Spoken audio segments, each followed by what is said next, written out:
himpilan sa paghahatid ng serbisyo publiko at balita. Ito ang Radio Mindanao Networks.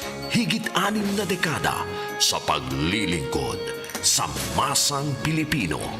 Sa Metro Manila, ito ang DZXL 558 Radyo Trabaho, ang inyong gabay sa hanap buhay. Narito na ang pagkakataon para alamin ang mga ginagawa ng bawat lider sa inyong lungsod, munisipyo, lalawigan at distrito sa Metro Manila at maging sa mga probinsya. Meet the Boss! Meet the Boss! Hihimayin at sisiyasatin din ang mga usapin, mga problema na may kinalaman ang inyong mga local executives. Meet the Boss sa isang exclusive at one-on-one na panayam. Kasama ang veteranong broadcaster na si Radyoman Ely Saludar sa programang Meet the Boss. Basta trabaho, tutok araw-araw, sa unang-una, nag-iisa at tunay na gabay sa hanap buhay. DZXL 558 Radyo Trabaho.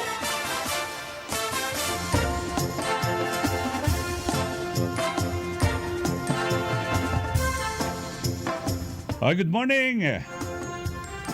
At siyempre makasama ngayon po araw ng Monday, January 18, 2021. Ako pa rin noon yung Radyoman Ely Saludar. Siyempre tuloy-tuloy lang huta sa ating mga balitaan at pagtalakay pa rin sa mga mainit na issue mga kasama na may kinalaman pa rin dito ho sa siyempre yung pandemya ho ngayon mga kababayan. At patuloy na pinag-uusapan ito hong pagdating ng mga bakuna mga kababayan.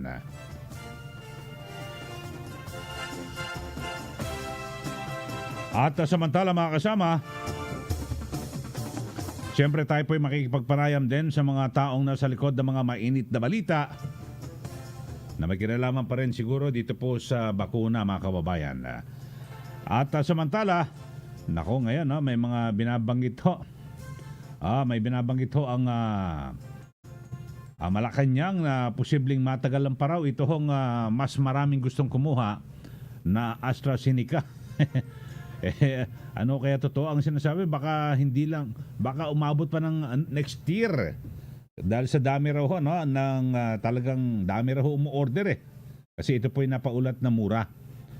Pero dito po sa Sinovac ay ang sinasabi, hindi naman pala raw lumalayo dito po sa presyo ng iba pang bakuna. Ito hong AstraZeneca. Kuha tayo ng update mga kasama. At nasa linya po natin si Presidential Advisor for Entrepreneurship, Secretary Joey Concepcion. At sa panig po ng pribadong sektor, mga negosyante ay sila po ay kukuha rin ng kanilang sariling bakuna. Halimbawa, tapos yung kalahati noon ay idodonate po sa gobyerno. Secretary, magandang umaga po sa inyo. Good morning. Apo. So, kumusta po? Ano po ang update sa pagkuha po natin ng bakuna sa pamamagitan din po ng ating gobyerno? Yung sa AstraZeneca, totoo ba yan ang sinasabi po ng Malacanang, yung posibleng baka next year para tayo makakuha ng bakuna? Ano ang update po rito? No, hindi next year. Dadating na to ng mga May or June. Sabi, mali ang information. Pati si Secretary Galvez, alam naman niya na dadating to maaga. Hindi kasing aga siguro ng Sinovac, pero within the year, kompleto na lahat yan. At kami ang unang grupo, kasama si Secretary Charlie Galvez at yung AstraZeneca, ang nabuo yung ang tinatawag nilang tripartite agreement. Ito ang pinaka-importanting agreement between the public and private sector. Kasi in times of pandemic, the Emergency Use Authority, ang pwede lang talaga mag-import noon ang Philippine government. Apo. So, yung negotiation namin with AstraZeneca, matagal na yan ang umpisa. Nung October pa kaming nag-usap dyan dahil sa tulong ni Tessie Coso ng SM, silang naghahanap rin ng vaccines at nakahanap rin sila ng AstraZeneca na programa na zero profit. So, tinawagan ako at kasi matagal ng private sector tumutulong dito sa government. Opo. At binuo namin yung grupo. Yung unang grupo kasi 35 companies lang yan eh. At itong 35 companies composed of yung pinakamalaking corporation dito. Kasi sa unang order, wala pang FDA approval or ang tinatawag nila sa UK, MHRA, no? So kung wala pang MHRA, yung ang deposit namin, kung magbibigay kami ng deposit at hindi umobra yung vaccine ng AstraZeneca, ay pwede makompromiso. Kaya sinali lang namin dito yung mga malaking corporation. Ang tingin namin kasi lahat ng bansa sa buong mundo ay nagbibigay ng deposit para i-secure yung mga vaccines nila. Ang Philippine government hindi naman pwedeng gawin ganyan kasi pag walang FDA, bawal magbayad, no? So, at yung panahon na yan, wala pang Emergency Use Authority or MHRA ang AstraZeneca. So, kami ang nag-secure ng unang doses, no? Noong November 27. At itong batch 2 na sinagawa namin right after that on January, beginning this year, ay kasama na rin dito ang bagong grupo ng business community na 340 companies. Kasama rin dito ang mga 39 LGUs. So ang total noon, batch 1 and batch 2, at dito sa grupo na second batch, wala nang risk kasi nakaroon ng MRH approval yung AstraZeneca noong January. Bago mag-New Year, nakaroon na sila ng MRHR approval, which means parang yun ang FDA nila dyan sa UK. So, ibig sabihin nun, wala nang risk ang AstraZeneca. Talagang okay ang vaccine nila. So, itong grupo na to, we concluded everything last week at total of 17 million doses from batch 1 and batch 2 have been placed, signed and ordered, and down payments are being made. Yung mga LGU, yung bayad nila siguro nangyayari ngayon, no? So magandang balita yan kasi yung 17 million doses ay total of 8.5 million people ang matatanggap itong vaccine starting between May and June, no?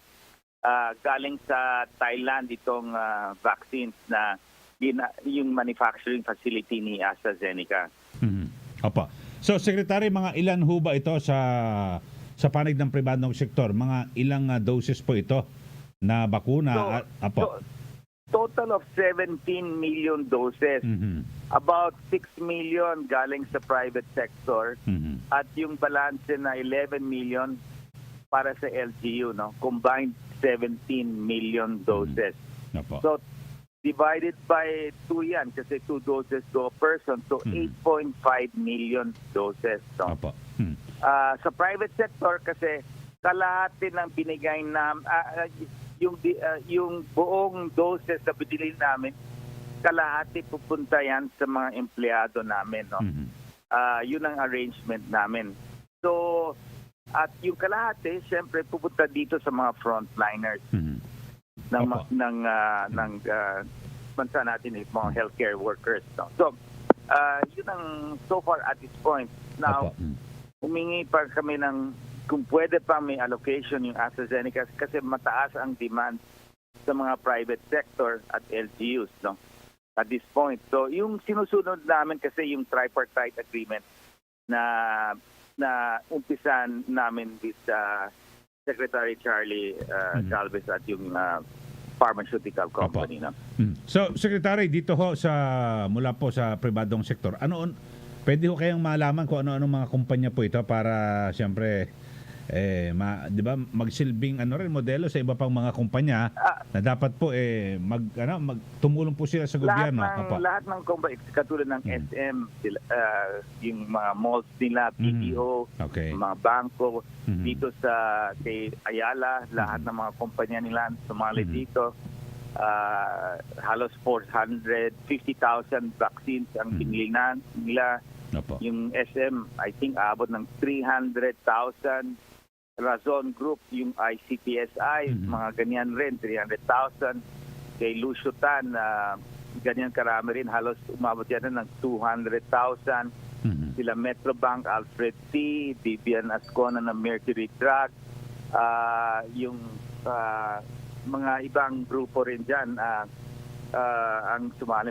Mga 35 yan. Dito sila, William Bello, Wilcon, sila Max Group, McDonald's, Jollibee, maraming retailers na food retailers ang sumali rin dito. So, total umabot ng mga 350 companies. And then, sumali rin dito mga maliit na negosyante. Sinulong namin kasi maliit ang kinukuha nila. So, ang ginawa ng Go Negosyo, nagkumpol ng mga maliit na negosyante para ma-access rin nila. Yung Association of Filipino Franchisees, yung mga maliit na negosyante, sila Tempura, Tokyo Tempura, lahat to, so mga lahat halos, and then yung microfinance institution, si Dr. Alip, sumali rin. So halos lahat ng mga conglomerates dito ang sumali dito sa programa. Ang Lopez Group rin ang sumali rin dito. Halos 200,000 doses ang kinuha nila.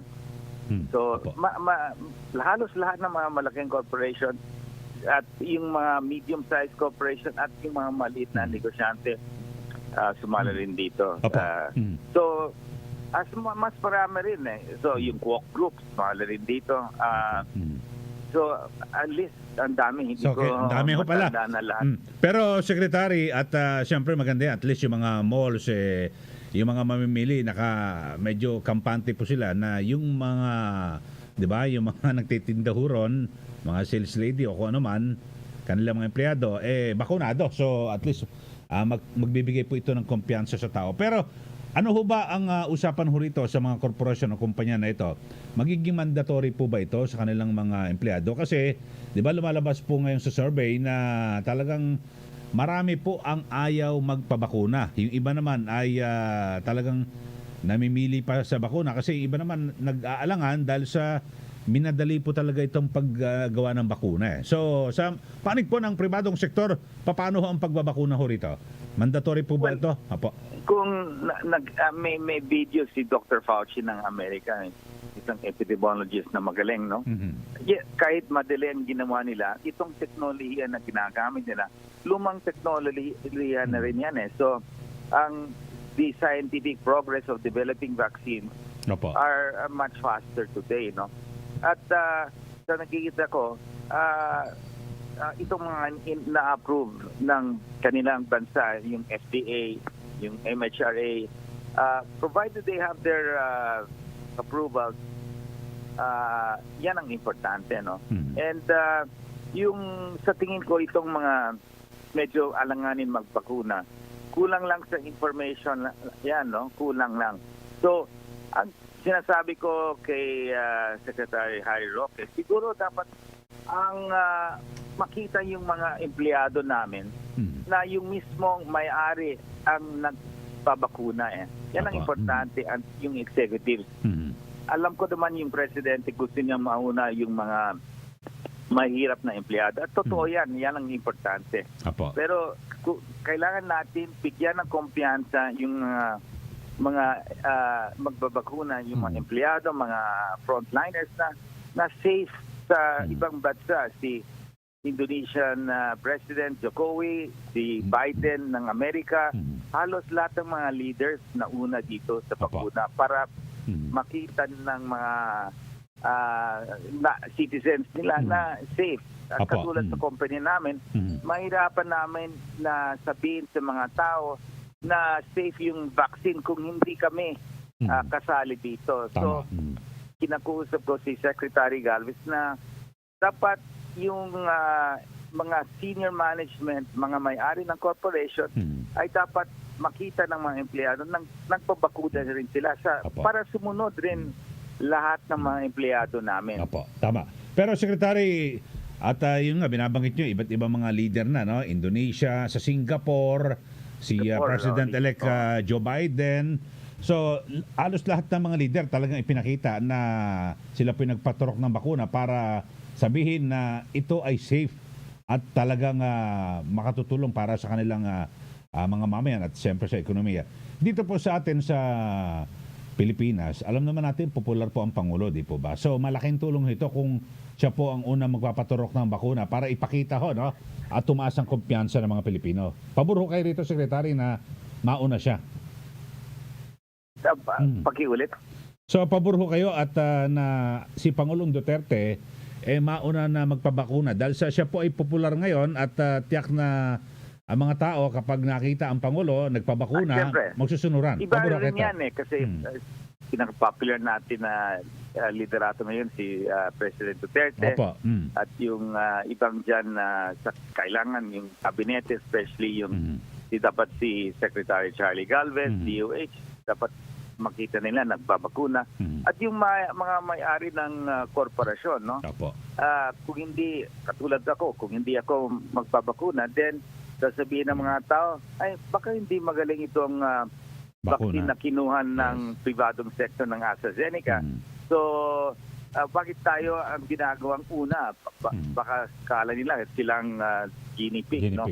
So, dapat palitan natin yung isip na yan, no? At dapat sana yung compliance na lahat ng Pilipino ay magbabakuna dito. Kasi kung hindi, then hindi ma-achieve yung herd immunity na kailangan natin para talagang masugpuin natin itong virus. At ito lang ang chance natin na talagang bukas talagang openly yung buong economy natin para lahat ng mga livelihoods ay tuloy ang ginhawa, no? So yung 2020 talagang masama. Itong 2021 sa tingin ko depende to sa success natin sa pagbabakuna dito sa mga Philippine citizens natin.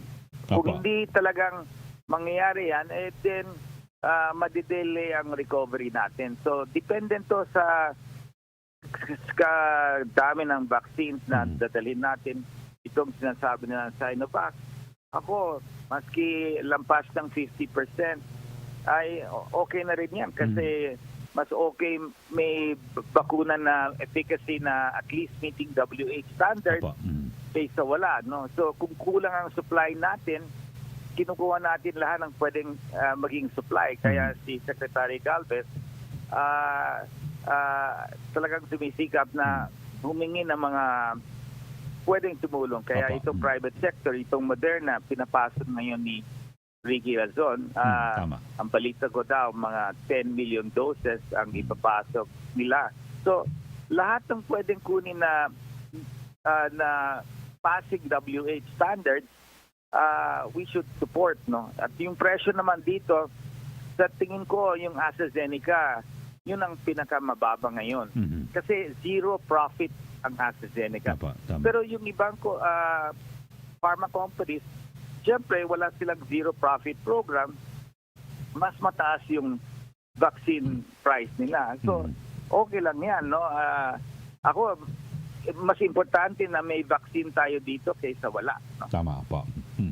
Okay, so Secretary, mag-antabay ko kami no, sa iba pa mga update at sa alam ko talagang sa panig po ng pribadong sektor sa inyo pong pangunguna ay nagsisikap po talaga tayo na lahat labanan po itong pandemyang ito. Secretary, salamat po sa inyo. Good morning. Salamat rin. Kasama yan po si Secretary Joey Concepcion, ang Presidential Advisor for Entrepreneurship at sila po no, sa panig po ng mga iba't ibang mga kumpanya, korporasyon, yung pribadong sektor ay sila po ay kukuha po ng bakuna, no? At sabi po ni Secretary Concepcion, mas mainam talaga si Pangulong Duterte mauna. Dahil sa kasi ibang sitwasyon po ito Sa ibang bagay na mga benepisyo talagang dapat magpahuli, 'di ba? Ang mga leader, opisyal ng gobyerno. Pero sa pagkakataong ito na napakababa ng kumpiyansa ng ating mga mamamayan. Ako ho, mga kasama, magpapabakuna lang ako sa isang kondisyon. Pag nagpabakuna po si Pangulong Duterte. Meet the Boss with Ely Saludar sa Radyo Trabaho. Yun kasi ibig sabihin, kapag nagpabakuna po ang ating Pangulo, siyempre, ang iisipin natin, talagang safe na safe ito. Di ba? Hindi naman susuungin ng Pangulo yan kung hindi safe, kung yan po ay delikado. Kaya ako isa sa mga gagawin kong basihan para pagpasyahan kung magpapabakuna ako o hindi. Pag nagpabakuna ang ating Pangulo, kapag nagpabakuna ho, yung turukan ho, live ho yan at sasaksihan ng media, siguro pwede nang sabayan yan ni yung pagbabakuna ng Pangulo ni na Senator Bongo, Senator Bato de la Rosa at hindi sina Health Secretary Francisco Duque, Secretary Galvez, nakahilera po sila dyan. Pagkatapos po niyan, siguradong ang magandang epekto po niyan, mga kasama, ay mas marami ang tataas ang kumpiyansa sa bakuna, mga kababayan. Okay, sandali lang ho, mga kasama. At syempre, ang ating panayam ay hatid sa inyo ng Santon Plus Herbal Capsule. Ito po may taglay na antioxidant at anti-tumor properties na tumutulong maiwasan tubuan ng bukol ang ating katawan. Santon Plus Herbal Capsule, mabibili po sa mga butika. Available po ito sa South Star Drugstore at gain din po sa The Generics Pharmacy. Sabayan din ang pag-inom ng Mighty C, ang alkaline na vitamin C. Magandang kombinasyon at epektibo, bumili po ng Mighty C at Santon Plus Herbal Capsule. Para po sa inyong reservation, tanong at order, maaari kayong mag-text or tumawag sa 0927-519-2267. Hanapin po si Kiko Tebes o pumunta ng personal dito po sa DZXL 4th floor, Guadalupe Commercial Complex, EDSA, Makati City. At samantala, mga kasama, sa mga mahilig po na magkape, kaya lang madalas na nag-aalangan din, na baka makasama sa kalusugan. Narito na po ang Nature Share Coffee na patunayan po ng mga eksperto na makatutulong patibayin ang ating immune system para labanan ang mga karamdaman. Ang Nature Share Coffee ay may sangkap po ng soya, mangosteen at agaricus mushroom na makatutulong na balansehin ang testosterone level ng mga kalalakihan para maiwasan ang pagkakaroon ng prostate problem tulad po ng prostate cancer. Kaya uminom ng Nature Share Coffee, ang kape na gagabay sa iyong kalusugan, mabibili rin ho sa mga butika. Paalala muna tayo, oras natin mga kasama, 9:37. That time check was brought to you by Joy Antibac. Iwas germs, iwas sakit. Ang balitang ito ay hatid sa inyo ng Virtual Pag-ibig. Ang Pag-ibig, online na. Sign up na sa Virtual Pag-ibig at pag-ibigfundservices.com. Ang Pride with Fabric Conditioner. Ngayon, may blooming na bango ng Sakura. Sakura, Sakura ang bango. Sakura, Sakura, Sakura ang pride ko. Blooming ang labada ko. Pride, Sakura, Sakura. Pride with Fabric Conditioner. May Sakura Blooming Pearls para sa labadang blooming sa linis, labadang blooming sa bango for as long as 24 hours. Blooming ang labada ko. Pride, Sakura, Sakura. Para sa blooming na labada, i-Pride Sakura mo na. Pride Sakura Blossom. Manufactured by ACS Manufacturing Corporation. ISO certified. World-class quality. ACS. Pride Bar, hindi lang puti, kisla puti. Pag nilaban sa Pride Bar Blue, ang puting damit ay magiging Mas puti ito, mas puti ito, mas puti ito.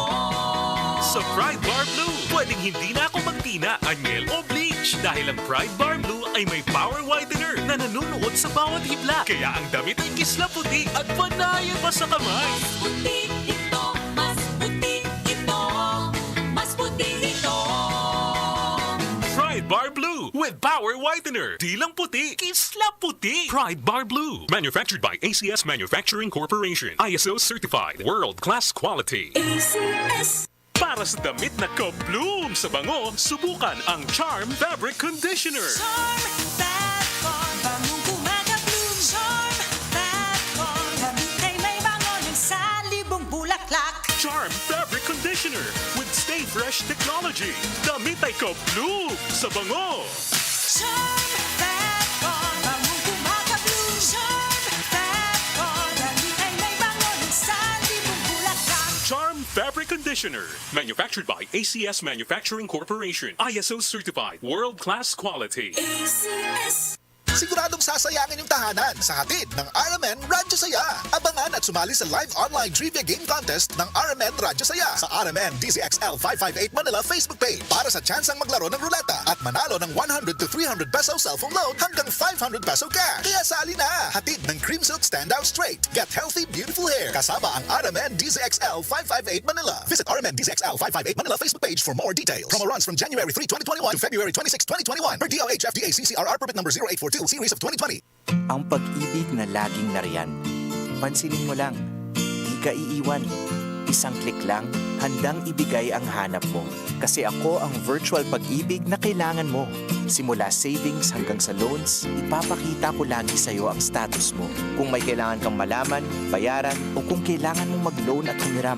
Ang pag-ibig ko, isang click lang. Feel the pag-ibig. Visit Virtual Pag-ibig at www.pag-ibigfund.gov.ph.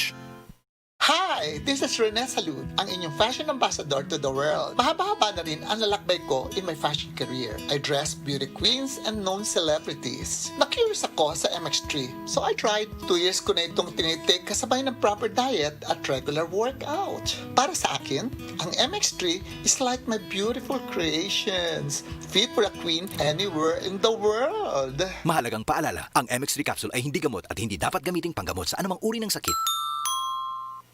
24 hours ang germ protection ng Shield Bath Soap. Shield Bath Soap. 24 hours ang germ protection ng Shield Bath Soap. Shield Bath Soap. Protektahan ang kalusugan ng pamilya. Mag-Shield Bath Soap regularly. Kills 99.9% ng germs at recommended pa ng Philippine Nurses Association. Ang Shield Bath Soap. Shield Bath Soap. Shield. Galit sa sakit, may malasakit. Shield Bath Soap. Manufactured by ACS Manufacturing Corporation. ISO certified. World-class quality. ACS. Pride Bar, hindi lang puti, kisla puti. Pag nilaban sa Pride Bar Blue, ang puting damit ay magiging Mas puti ito. Mas puti ito. Mas puti ito.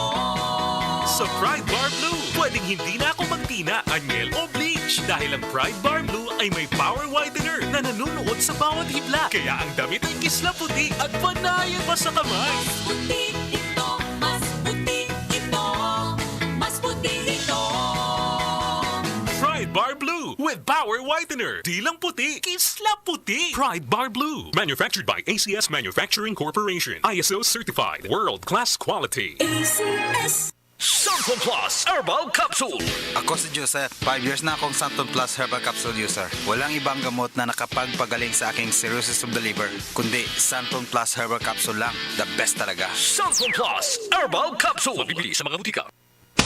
DZXL Radyo Trabaho. DZXL ang inyong gabay sa hanap buhay.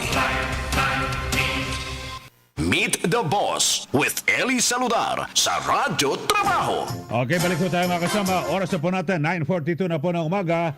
At samantala, alamin nga natin ang kung nagsimula na itong pagdinig diyan po sa mababang kapulungan ng Kongreso kaugnay pa rin ng COVID-19 vaccination plan ng ating pamahalaan. Alamin ho natin kung ano ba yung mga hindi na itanong ng mga senador ang gusto po nilang itanong at hindi po nasagot na gustong masagot ngayong pagdinig. Naroon po ang ating CXL Radyoman sa East, Conde Batak. DZXL Radyoman Report. Kasamang Ely, kaumpisa nga lang din itong pagdinig ng Committee on Health sa pangunguna ni Health Committee Chairman Angelina Helentan. Sa ngayon, nagbibigay muna siya ng opening remarks kaugnay sa magiging takbo ng pagdinig. At pasadahan muna natin na inatasan nga nitong si House Speaker Lord Alan Velasco itong Committee on Health ng Kamara na magsagawa ng pagdinig kaugnay pa rin sa National COVID-19 Vaccine Roadmap o yung vaccination plan ng ating gobyerno. At nais halos kung tutuusin kasamang Ely, almost the same din yung magiging flow nung magiging pagdinig, magiging kaibahan lamang dito, bubusisiin nila yung totoong presyo ng COVID-19 vaccine dahil nga sa ilang mga ulat na lumalabas na iba yung presyo mas mahal o triple yung presyo ng COVID-19 vaccine sa atin, particularly itong Sinovac kung ikukumpara sa presyo sa ibang bansa like sa Indonesia. At yun yung gusto nilang busisiin kung ano talaga, kung magkano ba talaga ang presyo, abot kaya ba ito, kung sakali yung bawat households na able namang bumili, abot kaya ba ito para makabili para sa kanilang mga kapamilya. And at the same time, ito ba'y talagang effective? At ang magiging takbo lamang kasamang Ely ng pagdinig once natatalakayin itong presyo ng Sinovac and other COVID-19 vaccines ay idadaan ito sa executive session. So off limits muna ang media dahil ang kanilang katwiran ay sakop sakop tayo ng confidentiality agreement ng mga manufacturers sa mga bibilhing bakuna. So yun sana yung pinaka dapat nating abangan, ngunit ito'y isasagawa under executive session. Bukod dyan, ay imbitado rin at nasa pagdinig na itong si Health Secretary Francisco Duque III, si National Task Force Against COVID-19 na Chief Implementer at Vaccine Czar Secretary Carlito Galvez Jr., gayon din yung mga ilang health experts mula po sa public at private sectors. Dagdag pa dyan ay nais ding matiyak ng mababang kapulungan ng Kongreso na itong 72.5 billion pesos na budget na inilaan for 2021 para pambili ng COVID-19 vaccine ay talagang mapupunta sa mga dapat na mabigyan at itong buong pondo na ito ay magagamit talaga sa pagbili ng COVID-19 vaccine. At nais nilang matiyak na just, fair at equal itong magiging distribusyon ng COVID-19 vaccine. Nais din nilang mabalik itong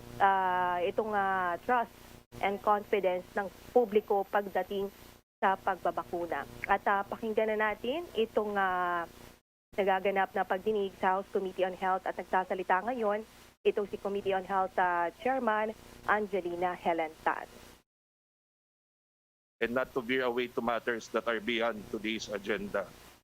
To end, let me again thank Speaker Velasco for bestowing upon me the chairmanship of this committee. And I also thank my fellow House members for your trust and confidence on this representation. We do this for our country. We do this for the Filipino people. Thank you very much and pleasant morning.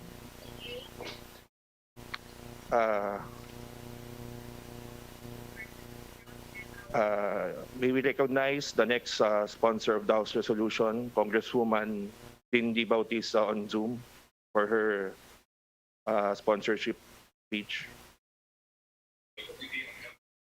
Thank you, Mr. Chairman, for recognizing me. Good morning, everyone.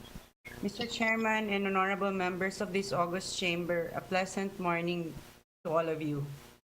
On behalf of my co-principals of HR 1040, the House resolution was filed based on the submissions made and issues raised in the June 15, 2020 joint committee hearing on the Committees of Legislative Franchise and Good Governance and Public Accountability, where the House of Representatives learned that Benpress Holdings Corporation, now called Lopez Holdings Corporation, received a large condonation or write-off from the Development Bank of the Philippines, along with other companies controlled by or affiliated with the Lopez family.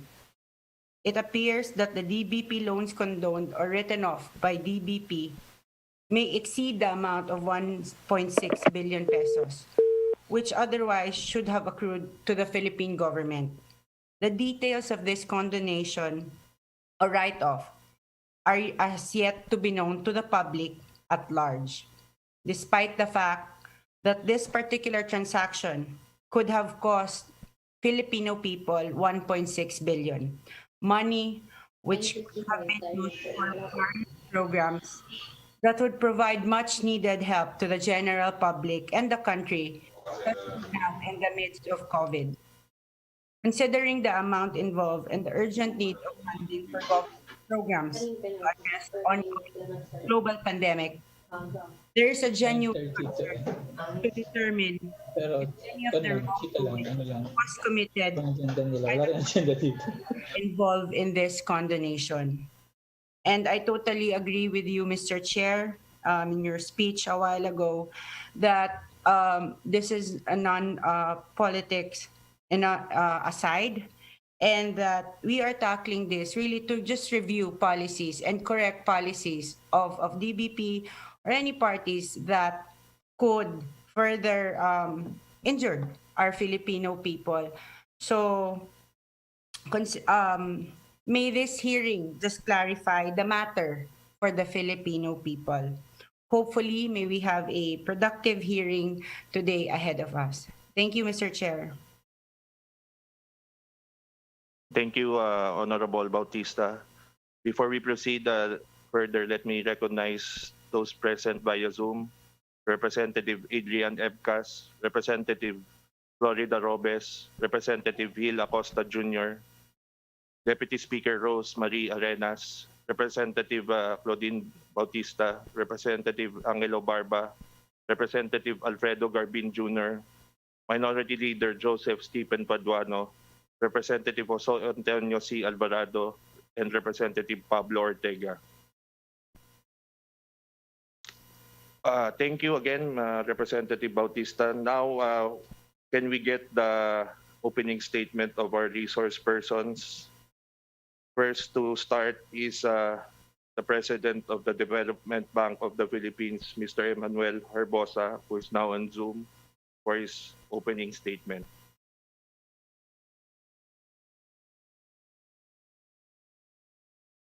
Mr. Herbosa? Okay, maybe later on, we shall call him again. Next, for his opening statement, Mr. Salvador Tirona, President. Okay, Mr. Herbosa, are you online? Yes. Can we get your opening statement on this issue, House Resolution 1040? Good morning.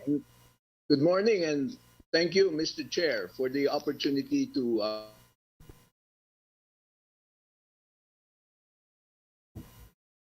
Signal loss, signal. Hello. donation write-off of loans extended by DBP in favor of companies controlled by or affiliated with the Lopez family. In the case of the NPLs and NPAs of the Lopez entity,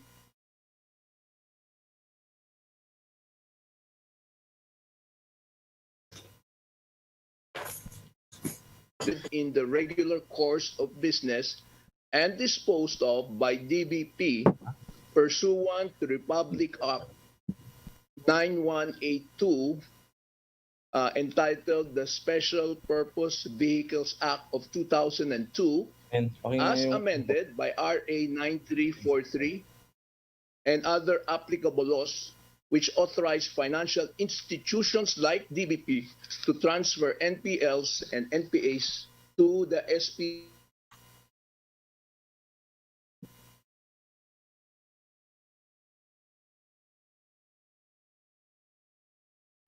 on April 12, 2003 with the effectivity of its IRR, Implementing Rules and Regulations. The law primarily provided an avenue to help Philippine banks dispose of their NPAs to become more liquid and be able to have more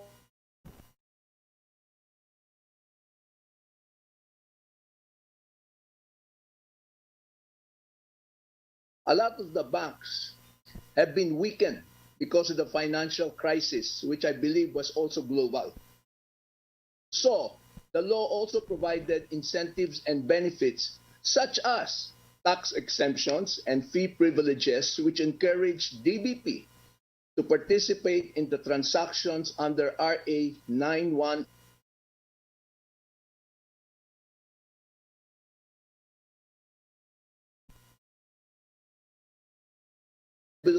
Code of the Philippines. Now, based on the SBB Act of 2002 and regulatory issuances, DBP duly conducted a public bidding for the sale of DBP's NPA portfolio where Lehman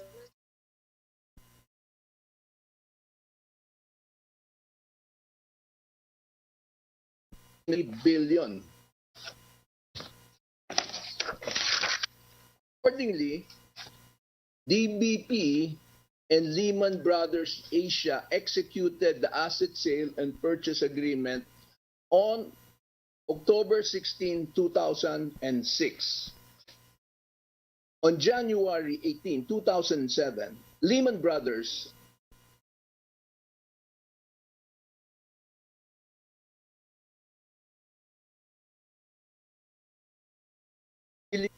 as it is called, and all ROPAs were given, therefore, to PhilInvest 2 or PI2. Thereafter, the BSP duly issued the COE, Certificate of Eligibility, approving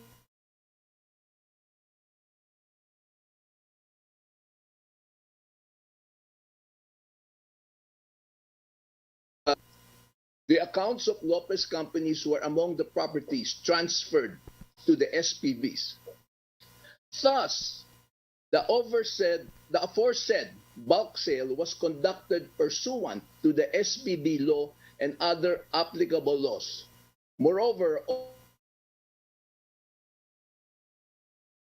80% of the global supply has already been pre-procured by rich countries. The 2%. Commission on Audit, COA report dated September 27, 2007, which shows no audit exceptions on the bulk sale process and, of course, this transaction. In fine, what took place in the subject transaction is not a loan condemnation, which is gratuitous or write-off. Rather, it was a sale, particularly authorized by RA 9182 as amended by RA 9343, as I had mentioned earlier, where due public bidding was conducted, resulting in the payment of 3.83 billion peso bid in favor of DBP. Finally, considering that most, if not all, of the important documents related to the foregoing transaction have already been turned over to Lehman Brothers pursuant to DBP's contractual obligation under the ASPA, we regret that DBP may not be able to provide other documents relevant to the subject transaction. In any event, and to express our wholehearted cooperation to the Honorable Committee's inquiry, we would provide whatever documents we may still have in our file. Please note that this is almost 20 years ago. Mr. Chair, this concludes my opening statement. May I also end my remarks by saying that DBP has always been promoting and maintaining the highest standards of good governance and will continue to serve and advance the interests of the government for the benefit of the public. And I think that's a very good statement for us as we celebrate our 74th year anniversary. Mr. Chair, I would be pleased to answer or clarify any questions and concerns that the Honorable Committee may have. Thank you and have a good morning. Thank you, Mr. Herbosa. As we all know, the signal was bad, so there's a letter by Mr. Herbosa to this committee dated August 18, 2020. It's the verbatim speech was taken from this letter, so you have a copy of that. So next to give his opening statement is Mr. Salvador Tirona, President and Chief Operating Officer, Lopez Holdings Corporation. Mr. Tirona, we recognize you. Yes. Good morning, Mr. Chairman and members of the committee. Your Honor, for today's initial hearing, may I be allowed as an invited resource person to make a preliminary statement. First, according to the House Resolution 1040, the House of Representatives and this committee learned of this alleged condonation and write-off of the subject DBP loans to Lopez Holdings through submissions made by ABS-CBN during the hearing of its franchise extension application. Your Honor, on the basis of information, knowledge, belief, and available documents, ABS-CBN did not submit any document or information regarding these DBP loans. In order to expedite these proceedings and assist all parties, we submit that it may be best if we are informed of and provided with copies of these supposed submissions. Secondly, House Resolution 1040 speaks of condonation and write-off by DBP of these loans to Lopez Holdings. Again, on the basis of information, knowledge, belief, and available documents, no such condonations and write-offs of these loans were affected by DBP. We respectfully submit that we hear from DBP on these critical issues of the alleged condonation and write-offs. In the light of the foregoing, Your Honor, and the fact that under the COVID government restrictions on physical movements, we are currently unable to submit any document at this time. However, we respectfully reserve the submission of any position paper or memorandum or supporting documents as may be necessary later on. Of course, Your Honor, in the meantime, we will endeavor to our best ability to reply to all questions and extend fullest cooperation to this committee. Thank you, Mr. Chairman. Thank you, Mr. Torona. Mr. Chairman, point of order. Yes, Mr. Honorable Defensor. Yes, Mr. Chairman. From the statement of the representative of the Lopez Group of Companies, I understand that the statement was, we will not submit any documents. Is that the statement, Mr. Chair, to our research speaker? What I heard, Honorable Defensor, is that due to the pandemic health protocols, they are unable to provide the documents. Eternally, they are subjected to these restrictions Chairman, by the government. With all due respect, Mr. Chairman, first of all, let me congratulate you, Mr. Chairman, personally. But if we may ask the results per clear to be the one to reply so that for the record, we have his statements in the records of the House. May we know, Mr. Chairman, from the research speaker, Mr. Tirona, what the statement was? Mr. Tirona, can you respond and repeat the section of your speech wherein you informed the committee that you will not provide documents? Yes, Mr. Chairman, thank you. Let me just clarify. I did not say that we will not submit. What I said was we cannot submit at the moment because of the COVID restrictions to submit any documents that may be necessary for the needed by the committee. However, Mr. Chairman, any document that will be required, we will endeavor to dig this up from our storage, because actually, Mr. Chairman, this has been more than 10 years. So, but we will submit as requested. Thank you, Mr. Tirona. I think, Mr. Chairman, let me clarify. Is the statement you are unable because of COVID or because you need time to look into the documents, Mr. Chairman? Mr. Herbosa, can you respond? Mr. Tirona? Let me clarify, Mr. Chairman. Actually, we need time to dig up on the files because these have been more than 10 years ago already, and some of these files are in the storage. So we have to research whether these files are still available for submission to the committee. It would be best, Mr. Chairman, if we also understand what documents are needed by the committee, and we will pursue to submit it, Mr. Chairman.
Yan number kay si Joshua na yung tawag niya.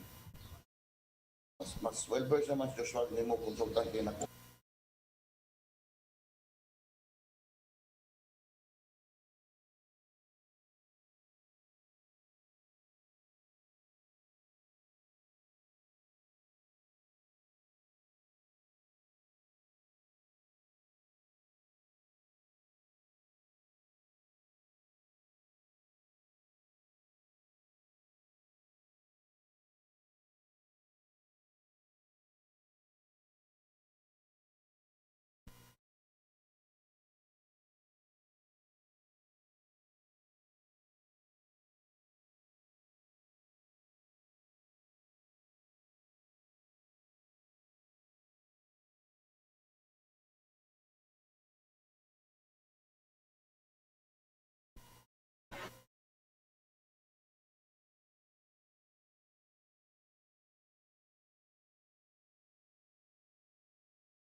The amended SPB Act, or from May 15, 2006 to May 14, 2008. What are the responsibilities of the Commission or SEC in the implementation of the SPB Act? Under the SPB Act, the Commission is responsible for the following: registration of SPB corporations and processing of applications and issuance of COEs to institutions and transactions under its regulatory authority who are qualified for tax benefits and other privileges under the SPB Act. The results of performance of the Commission with respect to mentioned responsibilities are as follows. On the registration of SPB corporations, the Commission was able to register a total of 61 SPB corporations. With respect to the processing of applications and issuance of COEs, out of 61 registered SPB corporations, 20 SPB corporations representing 33% were issued with COE, whereas 41% or 67% did not apply for the benefits. From 2004 up to 2013, a total of 723 COEs were issued by the Commission to applicant SPB corporation. The said issued COEs covered a total of 31.2 billion worth of non-performing assets. Likewise, the SEC is responsible for the registration of unit investment trusts to be issued by the SPBs. However, the Commission did not receive any application for registration thereof. With respect to the issuance of the certificate of eligibilities over DBP's transfer of non-performing loans to SPBs, the Commission respectfully informs the committee that the transaction on the alleged condonation or write-off of loans made by DBP in favor of companies controlled and affiliated with Lopez family, such as Benpres Holdings Corporation, now Lopez Holdings Corporation, through the SPB law or otherwise, did not pass through the SEC. While the SEC approved the incorporation of the SPBs where said loan portfolios were alleged. What is up, y'all? What's good? Involvement in the transfer, condonation, not write-off of the loans.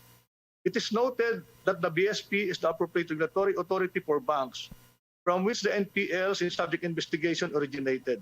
The BPP has the authority, the BSP has the authority to issue the COA covering the subject NPLs from DBP, if any, under the SPB law. Thus, the Commission defers to the comments of the BSP in relation to the alleged condonation of loans by the DBP, the former having been designated by the SPB law in its IRR to have the sole authority for issuance of COAs to banks. Nonetheless, the Commission reiterates its support in the current investigation and will provide available information and or documents as may be requested by this honorable committee. Thank you very much. Thank you, Attorney Emmanuel. Mr. Chairman. Yes, Mr. Honorable Defensor. Yes, Mr. Chairman, with your indulgence, I'd just like to clarify. We are now in the investigation in need of legislation. Yes. Have we already taken the oath of the resource persons, Mr. Chairman. After the preliminary statement, before the interpellation, we will get we will Thank you, Mr. have them sworn in, Mr. Thank you, Mr. Chairman. Honorable Defensor. Next, to give their opening statement, any representative of the Bangko Sentral ng Pilipinas? Yes, Attorney Kobe. Good morning, Mr. Chairman. I am Mean Kobe, Director from the Bangko Sentral ng Pilipinas, and I am not a lawyer, sir. But anyway, may I briefly articulate the comments of the Bangko Sentral ng Pilipinas relative to House Resolution number 1040. Section 143 of the Manual of Regulations for Banks sets forth the guidelines on credit risk management to ensure that financial institutions, such as DBP, have adequate and effective comprehensive credit risk management system. The guidelines articulate sound principles and practices that shall be embedded in the credit risk management framework of financial institutions, including writing off of problem credits, which must be approved by the Board of Directors in accordance with defined policies and shall incorporate well-defined criteria under which credit exposure may be written off. Thus, under Section 143 of the Manual of Regulations for Banks, banks can write off credits determined to be worthless as defined in their written policies. Meanwhile, only the write-off of problem credit accommodations to directors, officers, stockholders, and their related interests require prior BSP approval. So other than that, there is no prior BSP approval required. In addition, banks are required to have in place policies that define and establish the reasonable period of time within which to write off loans already classified as loss. Further, there shall be no undue delay in implementing write-offs to ensure that banks' capital level is reflective of its true state. Based on available records of the BSP, there is no information on loan condonation or write-offs by DBP of the accounts belonging to Benpres Holding Corporations. Nevertheless, we note that DBP is a government financial institution, thus transactions may be verified likewise with the Commission on Audit. Thank you, Mr. Chair. Thank you, Attorney Kube. May I ask the BSP can be reminded that we request that you submit a position paper regarding House Resolution 1040 within the next week? Yes, Mr. Chair. Yes, Thank you. We shall be submitting. Thank you. May we recognize the members of the House that are in the Nograles Hall. Representative Bong Suntay, and via Zoom, Representative Cesar Jimenez Jr., Deputy Speaker Christine Singson Mian, Representative Wilton Co, Representative Presley De Jesus, Vice Chair David J.J. Suarez, and Representative Argel Kabatbat. We will now, before we move on to the interpellation phase of our hearing, may I request the COMSEC to swear in our resource persons online and here on Nograles Hall. May I ask our guests to please stand and raise your right hand. This also applies to those representatives or resource persons participating via Zoom. Do you swear to tell the truth, the whole truth, and nothing but the truth before this congressional inquiry, so help you God? Thank you. Thank you. You may sit down. We will now entertain questions or clarifications from our members. May I remind that members to limit their questions to the issues presented in the resolution and refrain from asking questions already answered. We will recognize interpollators on a first to register basis, and please register with the committee secretary, or in Zoom, please use the chat app. And you are limited to 20 minutes, including the answer. If this is insufficient, there will be a second round to ask questions after all members have initially completed their questions. Pinapaalalahanan ko rin po ang ating mga membro na panawahuin na panalitiin ang maayos at disiplina sa pagdinig na ito, and always address the chairman when asking question and answering to the question. First to register is Representative Dindy Bautista. Honorable Bautista, you are recognized for your questions. Oh, thank you, Mr. Chair, and good morning again to everyone. Just have a few clarificatory questions, and I'll make it a very short one as well. I'd just like to manifest if we can also request a representative or a position paper or any document coming from the SPV group, and we can study their documents for the next hearing regarding this matter, and also the contracts with DBP covering the loans of the Lopez Group, Mr. Chairman. Also, as from what I understand, we can have an SPV as long as there is a corporate rehabilitation or a restructuring.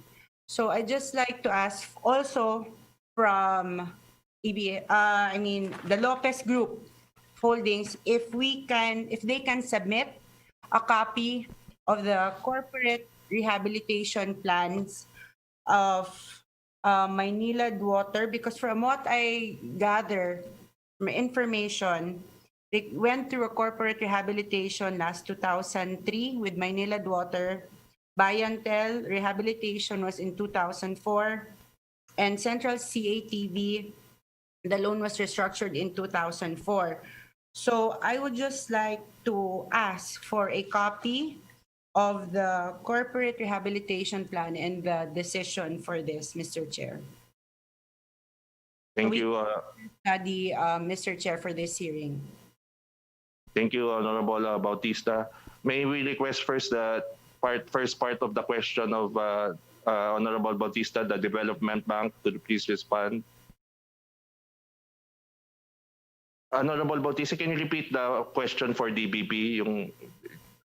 I don't have a question for DBP, Mr. Chair. I would just like to ask if they can provide us with any document coming from the SPV, because of course we know that the SPV was the one who bought the NPLs from DBP. So if there is any document that we can please this. Soraya Adyong, can you provide documents to the committee? Any documents on the SPV? Mr. Chair, with respect to the loan agreements, all of these have been transferred to the SPV, which is Philippine Investment 1 and Philippine Investment 2. Yeah, but I heard that as of now, as of today, these companies no longer operate. Is that true? Based on my knowledge, they still exist and operate. Can we invite? Can you give the address of these two companies so that we can coordinate with them or invite them? Yes, sir. We can. PD1 and PD2. Yes, sir. We can submit the details that we have contact on details. file. We can submit it to the secretariat after. Thank you. Thank you, Attorney. Mr. Chairman, just a quick interjection. DBP, are you saying now that you do not have any of the loan agreements? While you have given it to the SPV, you should have in your custody the loan agreements existing as regards to the SPVs or the loans that you have given to the SPVs. Mr. Chair, pursuant to the asset sale and purchase agreement, we are to turn over all documents to the special purpose vehicle to allow them to go after the borrowers. Of course. Yes, sir. But you should have the copies of those loan agreements, because even that, you submit to the BSP for eligibility. Is that not correct, BSP? So are you telling us now that none of those loan agreements, even the private banks, not DBP, who have given themselves or given documents to the special purpose vehicle, have in their custody even copies of the loan agreement? Sinabi niyo, wala na? We regret po that we have already turned over, and even if there are still remaining files, these files have already been destroyed, Your Honor, in accordance with the retention policy of the bank. I think there's something wrong, because I have seen some of those loan agreements. And I think DBP is not sure, or at least the representatives here are not aware of what they're saying. Mr. Chairman.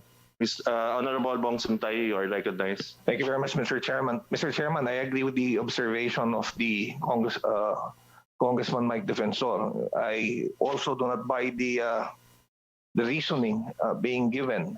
These are these loan documents cover a substantial amount, and it is very hard to believe that DBP would not keep a copy of said loan documents for themselves. Saying that it was turned over and whatever was left was burned is truly hard to accept, Mr. Chairman. Mr. Chair. Honorable Deputy Speaker Herrera, you are recognized. Thank you, Mr. Chair. I'd like to ask, ano po yung retention policy ng inyong bangko? With respect to loan agreements, we keep this on file for 5 years after the loan is fully paid. Then after which we store it for 5 more years so that at the end of the 10th year, these files are destroyed in accordance with policy. Wala man lang pong nakalagay doon. Sorry, kung 10 years ago, medyo high-tech naman na tayo. Hindi, wala po sa policy na you put it on archive, sa files, I mean sa USB or I mean sa files ninyo sa computer. Wala po ba doon sa retention policy na gano'n? Because I think 10 years ago, medyo high-tech naman na yung bansa natin. It's actually po what's in the policy is in fact to destroy after 10 years. Can you submit to us that bank policy for the record of the committee? Yes, ma'am. Yes, Chair, we will do that. It's an internal policy of the bank. Meron bang law na pinagbasihan yon? It's in accordance with the National Archive Policy, Madam Speaker, Deputy Speaker. But the actual implementation is left for the bank to, the specific policy is for the bank to adopt. Yes, dun sa National Archive Policy, I don't know, I haven't gone over it. Does it say 5 years also, or was that a decision of DBP, Mr. Chair? It's an internal policy of the bank. Ano yung nasa National Archive Policy, if you're aware, so that we just know para alam namin kung ano rin gagawin namin dito. We have to refer to the provision of the law, Madam Deputy Speaker. Can you get back to us before the next hearing? We will do so, Chair. Okay, thank you. Thank you, Mr. Chair. May we now ask the... Mr. Chair, sorry. Just a quick, Mr. Chair. Just to give you the power in the future, Mr. Chair, may I move to use the provisions of the powers of this committee to allow you to subpoena documents for legal purposes, Mr. Chairman. Yes. I so move, Mr. Chairman. Mr. Honorable Defensor, I think we should first ask them in a formal way first. We give them, this is the first hearing. They have not been given yet a reasonable time to provide. So we first give them a reasonable time to provide, and in the next hearing, maybe you can present that motion. Mr. Chair, kung yun po ang inyong desisyon, wala akong problema. Ang pinagtataka ko lang kasi, Mr. Chair, alam nyo, maraming nanonood ng inyong committee hearing, maraming nakikinig ngayon. Tapos yung mismong ahensya na iniimbestigas natin kung saan ang galing yung loan, sinasabi, wala nang dokumento. Medyo hindi maganda yun at nakakatakot. I agree, Honorable Defensor. Considering, Mr. Chairman, na hindi ho ito pribado eh. This concerns a bank, financial institution owned by the government. Pagka po pala may naging anomalya, naging problema, under the law, even if it's beyond 10 years, pwede ho nating i-retrieve eh. Pwede ho makuha ng gobyerno mali. Pero sa sitwasyon po natin ngayon, but good thing, I know for a fact that there are documents around para ho tungkol dito sa isyong to. Pero yun, Mr. Chair, I leave the wisdom to you when you need that power. We have that power to subpoena. Yes, so, I am aware of that. Yes, power. So we can also, Mr. Chair, maybe, hopefully, in fact, ask the law enforcement agencies to assist you in retrieving these documents. Thank you, Mr. Chairman. Thank you, Honorable Defensor. Maybe on Zoom, may we ask the President for his commitment of DBP, President Herbosa, to provide the documents on the SPV and all related documents on this loan agreements with the Lopez Group, Entes Group. Mr. Herbosa, do I have your commitment to provide within the next 1 month? Mr. Chair, ever since the time that this was chaired by His Honorable Franz Alvarado, we have been cooperating in giving you all that we have. I would just like to recall to this committee that we're talking about 20 years. And I think I would advise everybody to look into the National Archive law. To keep documents, every single document of 20 years is an impossibility. I would just like to make that statement. And I think that's the reason why we have that law under National Archives. Thank you very much. Please trust our 100% cooperation on this one to the best that we can and reasonably can. Thank you. Thank you, but we are still reiterating our request that within 1 month, you provide the documents that you have on this transaction so that the committee can do its work, Mr. Bosa. Do we Yes, have sir, an understanding on that? Yes, of course, Mr. Chairman. We try to do the best we can and even to deliver even before the deadline. Mr. Chairman. Yes, Mr. Honorable Defensor. Mr. Herbosa. Mr. Herbosa, please. Yes, sir. Opo. Yes, sir. Your Honorable Defensor. Thank you, Mr. Herbosa. Maraming salamat po. Magandang umaga. Kahit na ho, Mr. Herbosa, hindi naman po kinakailangan mismo yung loan agreement. Kung makukuha natin, mas maganda. Pero I'm sure, Mr. Herbosa, yung mga board approvals ninyo, sa committees ninyo, yan po yung na-preserve yung minutes ng board ng DBP. Sir, we will check again, but I can say whatever we have right now, we will produce, but we're following our policy po. As Attorney Sor Adjong, our Chief Legal, has assured you of. But we will double check again, but that's why we're saying po, Your Honor, that we can refer you to PI1 and PI2 in case they will still have copies of such transactions relevant to the Lopez loans. Okay. Thank you, thank you. So marami po tayong resources, Your Honor. Okay, Comsec, may I order you to please invite PI1 and PI2 to the next hearing so that we can be and request the documents and contact details from DBP so that this hearing can proceed. We can proceed in our next hearing. With regards to the Lopez Group, Congresswoman Dindy Bautista is also requesting documents, corporate rehabilitations of plans of 3 companies, Bayantel, Central CATV, and Maynilad. Mr. Tirona, do I have your commitment on that you will submit within 1 month from today, those documents, sir? Yes, Mr. Chairman, we will endeavor to retrieve these documents from storage, and if they are available, we will submit the same to the committee, Mr. Chairman. Thank you, Mr. Tirona. Congresswoman Dindy, you have 15 minutes for your interpellation remaining. Please proceed. Yes, thank you, Mr. Chair. Mr. Chair, I just like with the Lopez Group also. I just like to see also a copy of the loan agreements from Lopez to the DBP, so we can fully understand if this what collaterals, if there's any, were involved in this transaction, Mr. Chair. Mr. Tirona, information on collaterals also on the documents requested for our next hearing. Again, Mr. Chairman, we will endeavor to look for these documents since these have been for more than 10 years or so.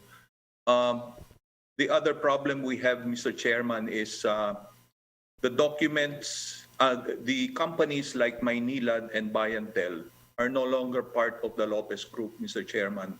So therefore, we do not have control or access to any files or records about the documents because these have remained with the company and are no longer part of the Lopez. I think the documents that Congresswoman Bautista is asking for, those documents wherein that Bayantel and Maynilad were still part of your conglomerate. So you need, not after it was sold. So please provide any rehabilitation plan that was taken up that time, more than 10 years ago, before the next hearing, 1 month. Yes, Mr. Chairman, we did commit to endeavor to submit the rehabilitation plans and everything because these are on record with the courts. But with regards to the second question about the original documents on the DBP loans, let me reiterate that these are remained with the companies like Bayantel and Maynilad, so therefore we do not have access to such documents because they have remained with the companies which are no longer under the control. Okay, balikan natin si XL Radyoman sa East Conde Batak at inyo pong napakinggan mga kababayan. Ito hong ginagawang pagdinig dyan po sa Kamara. Ito ho yung may kinalaman sa House Resolution 1040. Ito po yung naisahin papawido natin. At yung pag-iimbestiga in age of legislation dito po sa di umano'y loan condonation o write-off ng Development Bank of the Philippines na pumabor po sa kumpanya na kontrolado ng mga pamilya Lopez. Balikan natin si XL Radyoman sa East Conde Bata. Conde. Yes, kasamang Ely, ongoing pa rin itong unang ratsada ng pagdinig ng Committee on Health patungkol pa rin sa COVID-19 vaccination plan ng pamahalaan kung saan sinasabi nga, ayon kay Secretary Duque, kanina nasabi niya na makakamit ang herd immunity sa bansa ngayong 2021 kung mayroong sapat na global supply ng COVID-19 vaccine. Pero kanina nabanggit itong si Vaccine Czar, Secretary Carlito Galvez Jr. na 80% ng global supply ng bakuna ay nakuha na nga po ng mga mayayamang bansa kung saan isa dyan yung Canada na 7 times ng kanilang populasyon yung kanilang kinuhang doses ng COVID-19 vaccine. Kaya maraming bansa katulad sa atin daw ang nahihirapan ding makakuha ng supply. Tiniyak din na walang pinapaborang brand, wala ring pinapaborang bakuna kasi naging issue dito kasamang Ely na hindi pwedeng maging choosy ang mga Pilipino pagdating sa kung anong bakuna yung maibibigay. So tiniyak naman ni Secretary Galvez na may choice o may opportunity na makapili itong mga Pilipino kung ano yung gusto nilang bakuna. At yung 7 bakuna ngayon na yung kumpanya na pagkukuhaan natin ng 148 million na doses para ngayong taon ay Novavax, AstraZeneca, Pfizer, Johnson, Moderna, Gamaleya at Sinovac. Siniguro din na fair mix ang maibibigay nila na bakuna para sa mga Pilipino para may choice din ang mga mamayan. At dagdag pa dyan ay nakikipag-ugnayan na rin ang Department of Health sa private sector. Ayon yan kay Secretary Duque para sa smooth implementation at delivery ng COVID-19 vaccine sa bansa. Yan muna ang update kasamang Ely. Mamaya magbabalik ulit tayo para sa ilan pang dagdag na impormasyon. Kasama mo sa Kamara, Radyoman sa East, Conde Batak, Tatak RMN, DZXL 558. Okay, maraming salamat kay XL Radyoman sa East, Conde Batak at na kung saan ay magkasabay po yung isinasagawang pagdinig dyan po sa Kamara. At syempre itong Committee on Health na kung saan ay kanilang inaalam kung ano ho ba yung talagang plano po ng ating gobyerno dito po sa pagbabakuna sa ating bansa, mga kasama sa ating mga kababayan. At syempre yung committee na yan ay pinamumunuan ni Chairperson Angelina Helen Tan. At yung sa kabilang panig naman ay itong resolution number 1040. Okay, maraming salamat mga kasama sa inyong pagsubaybay. Hanggang bukas, ako pa rin yung Radyoman, Ely Saludar. Oras, 10:33. That